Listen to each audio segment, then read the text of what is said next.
Going to a formal event and you really want to stand out? Well, here are 5 of the best black tie fragrances on the market. The first is Killian's Dark Lord. This is a smoky vetiver fragrance. It opens with bergamot, Szechuan pepper. In the mid, there's jasmine, davana, rum, and birch, and the dry down is leather and vetiver. It's so sophisticated and so smoky. I could see someone like Clive Owen, very rugged but sophisticated, wearing this to a gala. And it took Killian Hennessy something like 11 years with Alberto Moraglia's perfumer to develop this, because he was never satisfied until they finally came up with this formulation. But 11 years in the making, and it shows.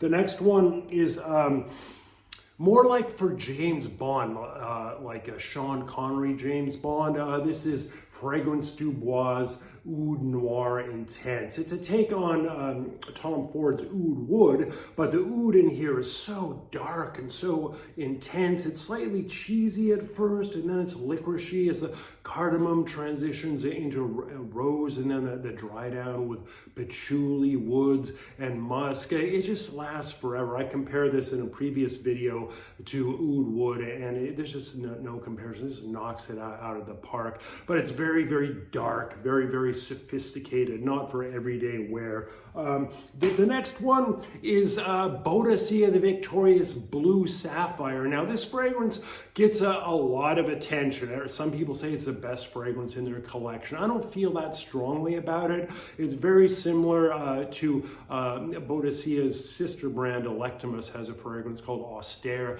It's very similar. It's essentially a rose oud that has lemon, sage, and chamomile in the opening, and this kind of leathery oudy base gives it some warmth, but as it dries down, that disappears, and what persists is the sort of the lemon, sage, and chamomile. It's a very bright, a very herbaceous dry down, and also very kind of classy and very kind of formal, but it reminds me of someone like Fred Astaire or Frank Sinatra. It's kind of like from that era of fragrance. So for me, it's totally beautiful, but it's not really something that I personally would wear or even own. I'm content to just have the small 10 ml decant.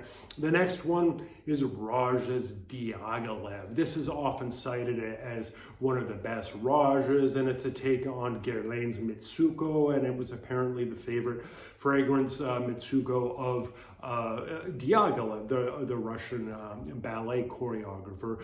And it's a chypre. It's centered around peach. It opens with cumin. In the dry down, there's leather and civet. In the mid, it's got that usual floral bouquet of Roja, with this seemingly every flower in the book. And if I were to mention all the notes, it would take me like 5 minutes. It's that complex, but it's a very old smelling, very mature fragrance. It takes you deep into the past. It's like if you wear this, it's almost like wearing a costume. You're like coming in from another era. That's why I can see someone like King Charles wearing a fragrance like this. So it also reminds me of Amouage Goldman, which is Vladimir Putin's favorite perfume, apparently. So if you want to basically exude grandeur, this is the fragrance for you. But in the Mitsuko inspired fragrances, I totally prefer Arige Ladore's Antiquity, which is very aptly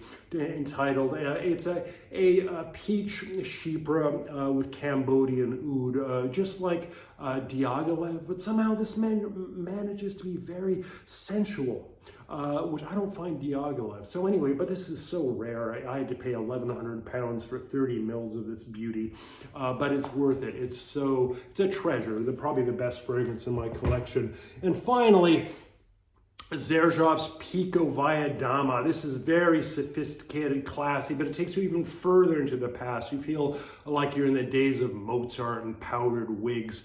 It's aldehydes, it's coriander, it's incense, it's iris, nutmeg, and it has this kind of, it's like a champagne soap or champagne bubble bath kind of feel. And there's also something like shaving cream vibe in this fragrance, but a very old shaving cream. But it's fun and it's sexy, and you could actually, you feel like you would go out to a costume party dressed as, someone like Johann Sebastian Bach wearing this fragrance. It has that kind of feel about it, but it's fun and playful, unlike Diaghilev.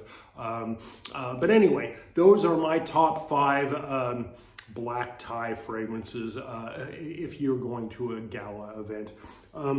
Anyway, if you're a fan of fragrance-related content, my new novel, The Orphean, came out in September. It's a day in the life of a men's fashion and fragrance influencer on his way to meet his estranged daughter in a very Kafkaesque world. I strongly encourage you to check it out. Anyway, what are your favorite black tie fragrances? Let me know in the comments. Thanks for listening. Don't forget to like and subscribe.